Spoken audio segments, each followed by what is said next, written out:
Welcome back to Quarter Life Confessions. This is episode 2. My name is Mahika Rathod. And I'm Ansh Mundra. So, Ansh, I have a confession to make today. The other day, I went and bought a skin tint because I was feeling really conscious about my acne marks on my cheeks and my forehead.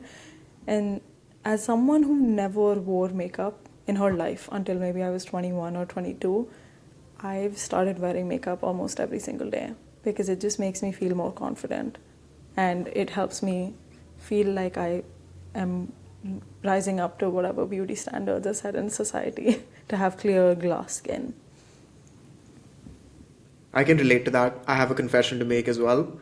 Recently, I went to the dermatologist because I wanted to get rid of these nose bumps I've had for the past decade because I had pimples as a kid and I would pop them and I think they just left acne scars. And it would really bother me and I want to get rid of them. So I went to the dermatologist. She gave me this cream which contains tretinoin, which is apparently supposed to help with acne scars. I've been putting it for the past 2-3 months. It has helped a lot. I went back to the dermatologist. I told her, I reported back, and there is another option to not put the ointment and instead do some sort of like needle work to get it out of the system. But she said that we usually don't do that because it might leave scars on your nose and you just have to continue with the ointment for the next 6 months. And even though she was very straightforward and honest, I didn't like her answer. And I was like, I wish you gave me a better solution. But I also want that glass skin and I also want my face to get cleared up. And it kind of sucks sometimes where I look at my skin and I'm like, why is this not perfect? I hear you. That's such a hard thing to deal with because whenever we open social media and we look at either celebrities or influencers or people of that segment, we're constantly faced with almost what we should look like. And since it's so easily accessible, first of all, the social media aspect being easily accessible, then also a camera and a mirror being so easily accessible, we're constantly judging ourselves, judging our features. I know I struggle with this. Like anytime I look at the mirror, I'll think about, oh, my nose is crooked on this side and my smile veers more towards my right or my left. And it's so interesting that we nitpick these small little things about our features. So true, and others won't really see that as imperfections. They see your overall beauty, and might I say, you are very beautiful. So I can understand that you might feel this way. And also, if you strive to be a creator on social media, you're seeing your face a lot more than other people are, and so you might be that sort of self-critical in a way that's harmful. And that's something we want to talk about today is the standards of male and female beauty in our generation, in Gen Z, and even I guess millennials too. I want to start with talking about looks maxing in young men and how I think it's become quite a dangerous movement. I will admit I have surface level knowledge of looks maxing. I don't know like how like the creators and like who's the guy who's looked up to and stuff like that. I do know like Clavicular is pretty up there and a lot of young guys look up to him and his advice. But I think some of it is very extreme, like bone smashing with a hammer. I know when I heard about that, Right? I mean, if I heard that as a 13, 14-year-old kid and I was made to feel less than because my cheekbones didn't pop out in a certain way and my eyes didn't have that tiger eye look and I wasn't mewing and because of that my jaw wasn't sharp enough, I would have been sadder than I was as a teenager. yeah, I, teenagers are already pretty sad, I would say. right? The hormones go crazy, dude. Yeah. But it's just really concerning because I don't know how much of that stems from a place of self love and wanting to improve as a man in the way you look, in the way you present yourself, and how much of it stems from inadequacy, insecurity, and self hatred. And somewhere I feel like these young children and young men are being sent down the wrong path by so called messiahs and so called creators who claim to know everything and how to live life and how to get women and how to get rich and how to get a big house. And it's concerning. Definitely, especially when it gets as extreme as what you just talked about. And it's so interesting that we are living at a time where all of this information is so easily accessible by the younger generation. And so when Yeah. they see someone who is surrounded by girls or has a lot of money, they think that that is the ideal life that they need to live as well. So I really empathize and I understand what you mean by saying that you would have been sadder as a teenager if these were the idols that you had. There's one thing to want to self-improve, Yes. but there's another thing to want to change your appearance to the point where you're not even recognizable. I think, like, okay, let's start with building a physique, right? I think a lot of guys think that if you have a good physique, you will be sorted in life. And you will get the girl, you will get the job, you will make more money. And I think that's partially true. I think the confidence that you get from building a physique is something to strive for. The hard work that you put in, the delayed gratification that you experience is something worth building your physique for. But if you think simply because your biceps are 16 inches or your pec is big or your quads are big, women are gonna flock to you and you're gonna rise up in life. I don't think that's true. I really just don't think that's true. I think it's a great starting point for anybody to want to get confidence, but it's not the solution to a lot of young guys' problems. Right. I think there is also a lot to be said about the delayed gratification aspect of it and the amount of young men who would be okay with using steroids just to quicken that process, even. And I think on the flip side, among women, the ideology of skinny is beautiful is coming back, which is so unfortunate because the way that all of these things are marketed to women are to shrink women into the smallest, frailest thing that they can be. And how it's so counterintuitive just because of the fact that you can lose weight still without being bone thin, especially if you go for something like weight training and resistance training, which is healthier for you than the alternative. Because if you were to just shrink down your size with excessive and harmful dieting, that leads to so many medical problems in the future, including bone density issues, liver issues, all of that kind of stuff that you're not preparing yourself for the rest of your life because you're just looking at the now and thinking about the fact that I need to shrink to my smallest size so that I can be beautiful now. And it's so interesting that anything else goes out the window, specifically strength and health, and you're not thinking long term. So, strong has always been beautiful, and at the same time, so many women that I speak to or that I look at even on social media are scared to get bulky if they go to the gym, which I always laugh at because it's so hard to bulk when you're working out.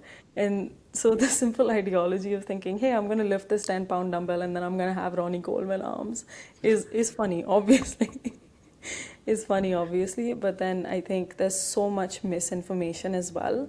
And I think it's just been overcomplicated throughout the years. Like, you're just hearing so much advice from all directions that you don't know which side to veer on.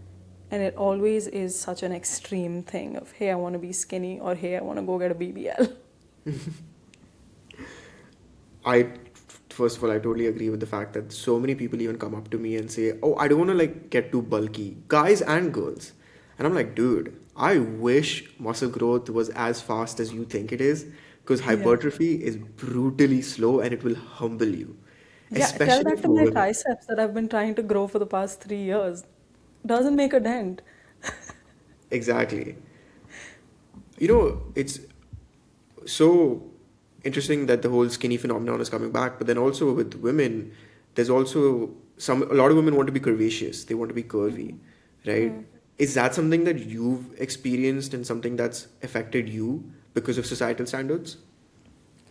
I think it's a tale as old as time, where women are told what to look like, what kind of clothes to fit into, what to do and what not to do.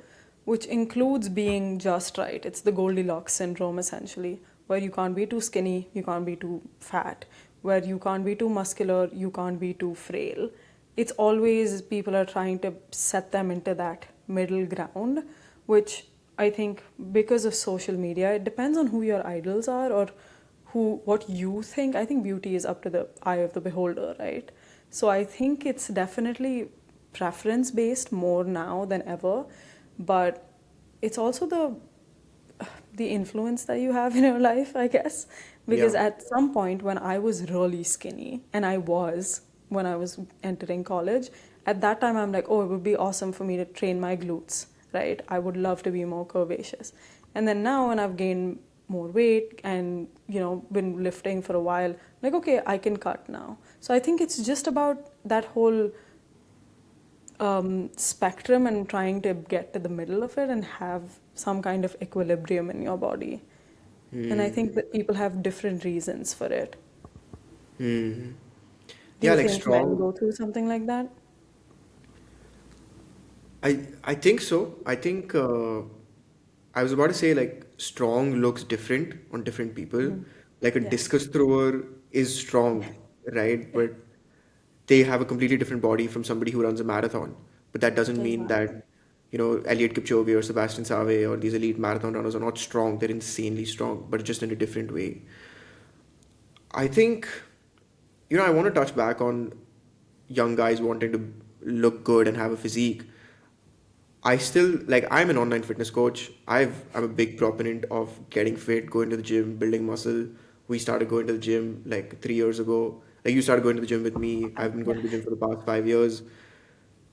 I just want to say I think the reason I say this is because I was also under the impression that okay, if I build a physique, like I'm gonna get everything I want. But your physique cannot replace your empathetical skills, your empathetical skills, your empathy, the kind of presence you have, right? How Yes. grounded you are, how down to earth you are.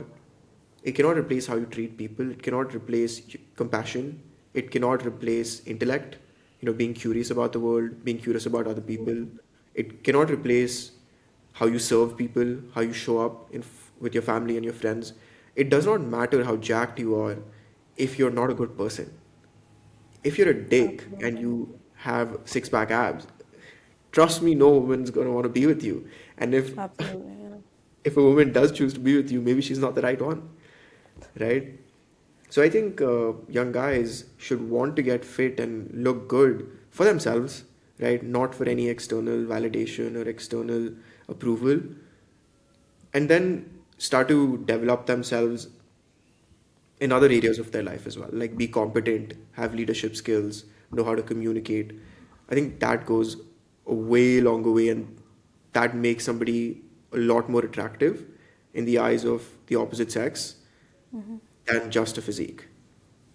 What Right. do you think about that? I think you brought up some really good points, and I was nodding throughout.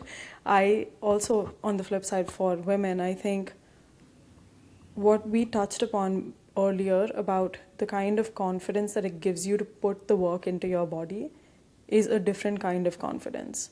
With that comes an awareness of yourself that increases your self esteem because you know you're putting work into yourself. Hmm. And I think that is unmatched. It doesn't depend on someone else's perception of you. It is solely based off of what you think of yourself. And I think that really helps, especially young women. And I know as someone who was an athlete at a younger age, I was made to feel like I was too muscular, or I was made to feel like I was too skinny and didn't fit the stereotype of what a teenage girl is looking like at a certain point in time. I think that really plays with you. And that really plays with your confidence, especially at that young age. And I love the fact that you brought up that people come in all shapes and sizes, and it does not, you don't have a mold that you're fit through in order to look a certain way or in order to be healthy. Like, and the examples that come to my mind are Serena Williams looks a certain way, but then Shakari Richardson looks a different way, or Ilona Maher now looks different. She's an SI. So Sports Illustrated is a swimsuit magazine. Sorry, let me give you background, and Ilona Mar is one of their models at the moment, and she's a rugby player. Okay. Fantastic, amazing role model for young girls. And also on the flip side, you have someone like Alex Earl, who's very skinny and who openly talks about plastic surgery and all of that sort of stuff. So I think you have such varied role models in today's world within the same magazine, for instance, that I think you really get a good look at the fact that different bodies serve different purposes and it is all based off of what you want. So even though we're sitting here and we're talking about beauty standards and we're talking about how extreme these cases can be, it is totally up to you, but the reasons need to be the right reasons. You can't want to have to go and get plastic surgery because you think this guy is going to like you more, or that this girl is going to like you more, or people are going to accept you more. The best acceptance comes from your acceptance of yourself. And if that means you need to go get some sort of procedure done, think about it. Think about what your reasons are for that. And then also think about how it's going to affect you in the long run. And what is it exactly that you're thinking about negatively in your body right now? And just remind yourself of how lucky you are to have that body that you do have. Well said. I think once you do have that self acceptance, and I think it's a skill and I think it's a process, and you do breed that self love, that Yes. radiates more than any sort of physique, than any Yes. sort of veins or any sort of abs that you have, Yes. right? Because then you have presence, you have charisma, you're grounded. And Yes. that is what brings about that so called executive presence, where people are, Exactly. would never like, they wouldn't want to cross you in a bad way, right? Almost they would want you on their side because they can see that you have these amazing traits and at the same time you're somebody who can stay humble while looking Yes. amazing and while Absolutely. giving off this amazing energy. I want to touch on your journey as an athlete. And I Yes. know that something you shared with me earlier on was that people would make fun of you, your close friends would make fun of you because you were a beast and you were out there in the sun for 8 hours a day and you got tanned Yes. and your skin got darker. That's something Yes. I relate to it as well because I used to play cricket as a kid and I would come back home super tanned and that would affect like wait why did my skin get darker? But I want to hear Yeah. about what your experience was like and how you dealt with it. Yeah. Thank you for bringing that up. I was going to bring that up too. I think ever since I was a young kid, so my skin tone is naturally darker and more Yeah. tan, and I tan really easily. Like I need to be out there for 2 minutes and I'm a whole shade darker. And it has been such a journey to be okay with that. Ever since I was a young kid, I was being told to put this moisturizer. It used to be called Fair and Lovely. It's in the name, Fair and Lovely. And it's so crazy that this is what was introduced to me when I was maybe 7, and I was forced to put this thing that made you fairer and more beautiful, and that's their whole marketing scheme. And I used to have to put this mask which had corn flour and turmeric and all of these other things that also was meant to help you detan essentially. And all of those things have stuck with me so hard over the last, I don't know, 20 years, that it's really hard for me to look past that. Same thing with when I was an athlete, I would play outside and get tan, and very close friends of mine would make fun of me for being a shade darker. And it's so interesting that people feel okay to do that, first of all. And it's so interesting that I would always feel bad when I would go out and tan because I was just told from the beginning that fair meant beautiful. And that really plays with your brain. Even now, when I go outside and I go play tennis and I come back and I'm a shade darker, I'm like, oh no, what did I do? I Yeah. try to avoid the sun sometimes. And even though I know I now make the conscious effort to say, hey, it's fine. My skin is beautiful. I love my tan skin, and I've worked very hard to be okay with that and to actually move from a point of being okay with that to being grateful that, hey, people pay big bucks for this. Oh, for yeah. the shade of skin, and it like this is the color of my skin and it is beautiful, but it takes a long time to get rid of all of these stigmas that have been forced at you since you were 5 or 6. But I know you also struggle with this even still, so you want to talk about your journey? Yeah, recently I texted you. So I've been running a lot. I ran my first half marathon a month ago, and thank you. It was fun. It was fun. Running has changed my You life. did so good. I just came back from hosting my 24th run. I have a run club in Dubai, started that 6 months ago. But as a result of me running so much more, I've been running in the sun, right? And because of that, I get tanned. And I noticed that I was visibly like darker. I think it's gone down a bit now, but I was a bit darker. And I texted you, I was like, oh, I don't like this. And something that you said to me and that stuck with me is your tan is a result of your hard work. And you should wear it with pride. Yes. And I love that you said that to me because now I can like hold my head a bit higher and have my shoulders be more upright. Like, yeah, like I'm done. What you gonna do about it, huh? Like that's me talking to my internal demons and my internal self. Like, nah, bro, what you gonna do, bro? Like And that's it be like more that than other sometimes. people like telling you or shaming you for it. It's more so like the internal thing that's coming out of you, Yeah. and then going like, oh, you don't look as handsome or you don't look as good. Like, I'm like, no, bro, I'm fine. I'm fine, okay? Yeah. I think that it really is like that. But I think it also stems from other people having said certain things to you, and that becomes your inner voice. And it is so unfortunate because even when I was a younger kid, I ended up going to my dad and crying about it because my mom has lighter skin. So I'm like, okay, she's not gonna get it. My dad and I are like the same skin shade, and I'm like, I'm so sad, like all of these kids are making fun of me. And what he said to me really stuck with me. And he gave me examples of other people in this world who are dark skinned, who are doing phenomenally, and how the color of their skin is not what defines them, and also it is what makes them beautiful. And he gave me examples of Serena Williams and Barack Obama, and I was like, oh, yeah, yeah. And I think that is why representation is so important. And I That's could exactly what I shout was. this off of rooftops if I could, but a young Indian girl and guy and or brown skinned kids seeing someone with brown skin on TV as a princess or as, a movie star or as an athlete makes the world of a difference.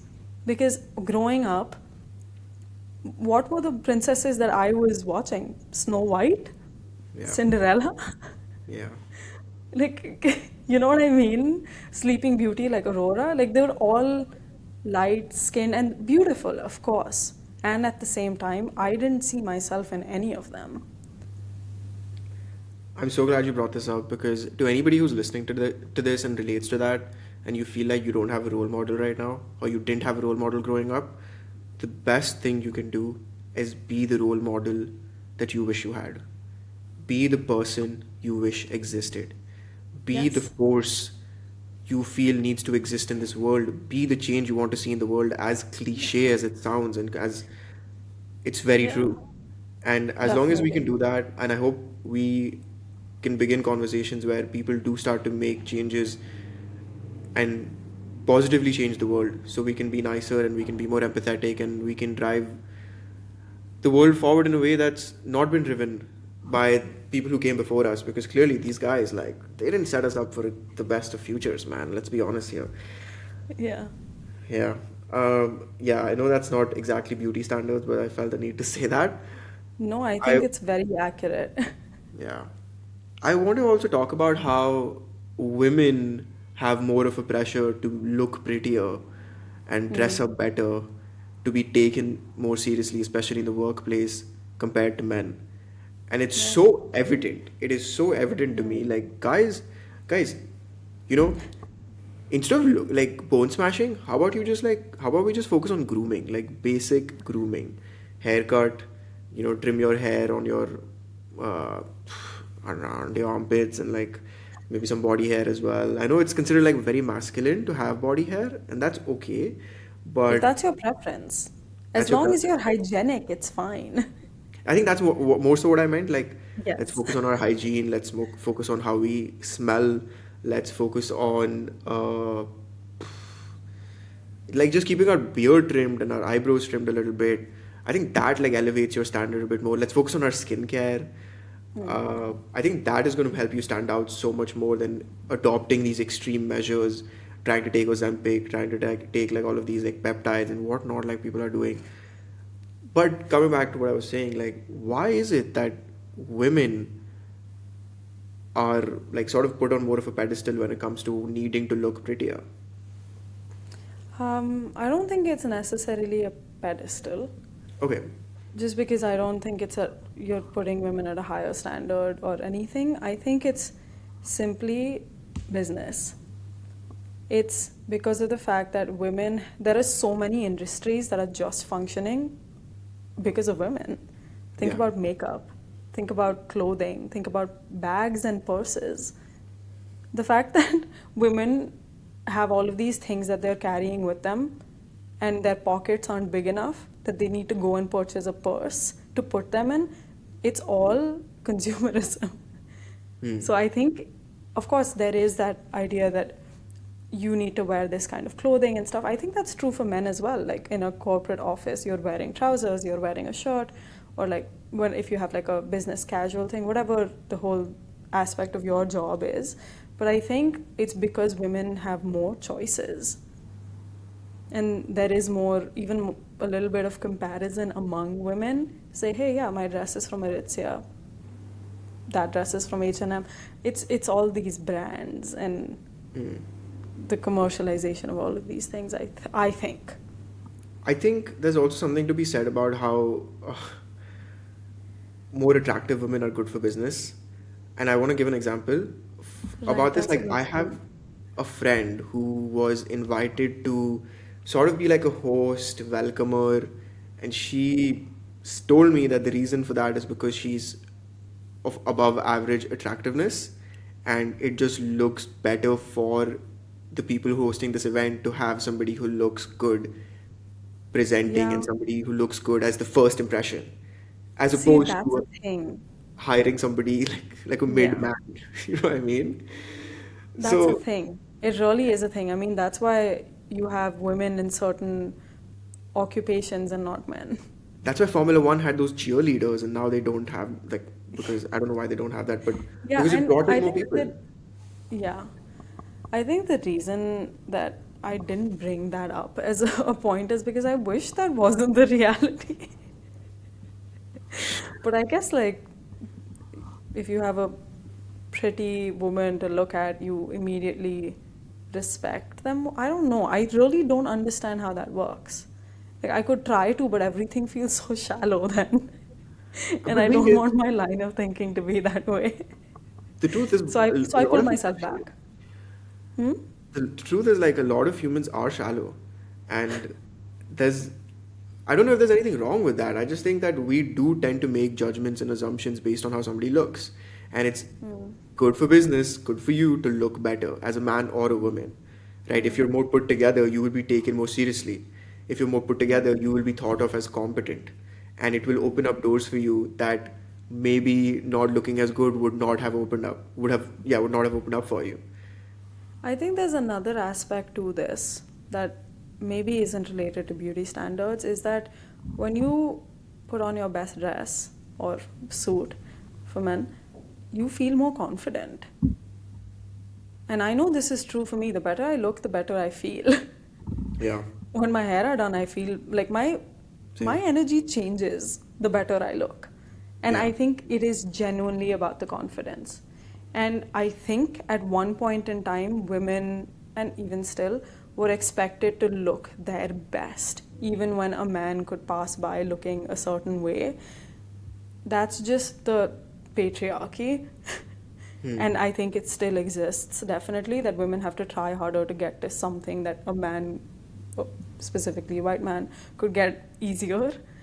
And so you try to put your best foot forward, which includes looking your best. Because putting your best foot forward needs confidence. To be confident, you need to look your best.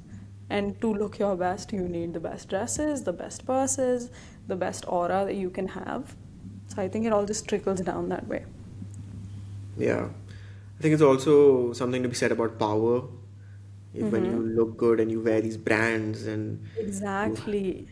have a certain composure and a sense about you, you're just more powerful and you're more magnetic. And I think that's Yeah. a big reason why people invest in their beauty so much and why the beauty industry is booming, Yes. I'm assuming, right?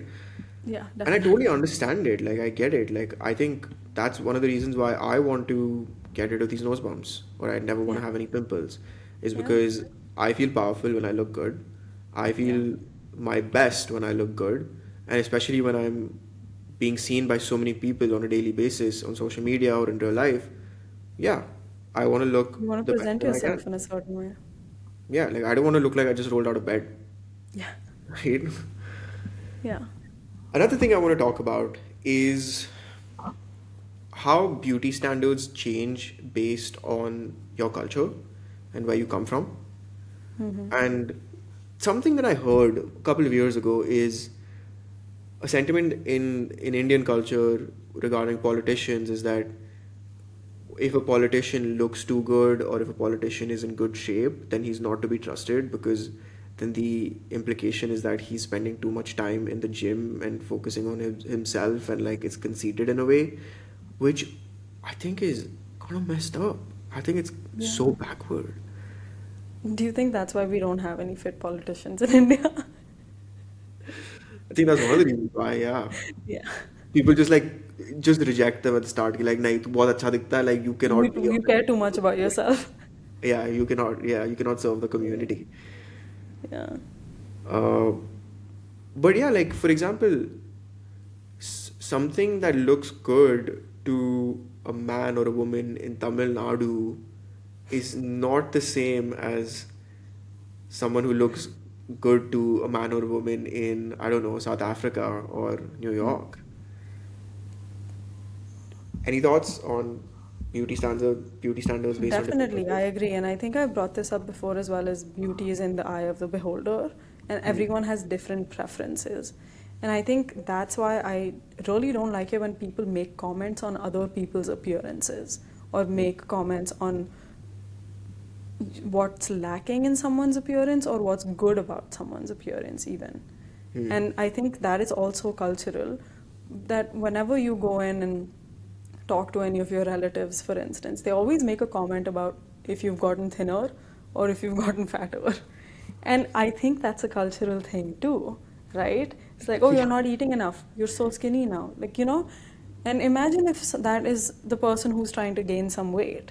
Like, you've Yeah. completely shot down all of the hard work that they've been putting in for all of this time to try to gain some weight, and immediately they meet you and they're like, "Oh, you need to eat this paratha because you losing weight."